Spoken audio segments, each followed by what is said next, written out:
আসসালামু আলাইকুম ওয়া রাহমাতুল্লাহি ওয়া বারাকাতুহু।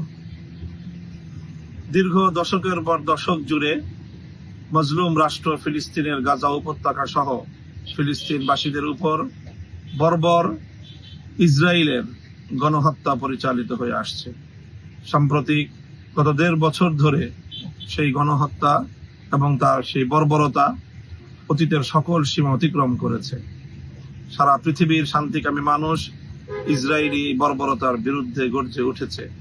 বাংলাদেশ থেকে আমরা দলমত নির্বিশেষে সকলে একযোগে ইসরায়েলের এই বর্বরতার বিরুদ্ধে গাজাবাসীর এবং ফিলিস্তিনের মুক্তির লক্ষ্যে আমরা একটি জোরালো আওয়াজ তুলতে চাই।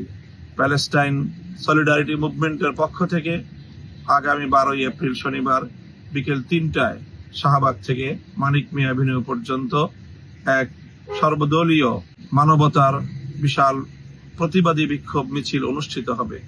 সেই মিছিলে আমি অংশগ্রহণ করব। আপনাদের সকলকে সেই মিছিলে অংশগ্রহণ করে ফিলিস্তিনি মুক্তির আন্দোলনকে সমর্থন এবং সংহতি জানানোর উদাত্ত আহ্বান জানাচ্ছি।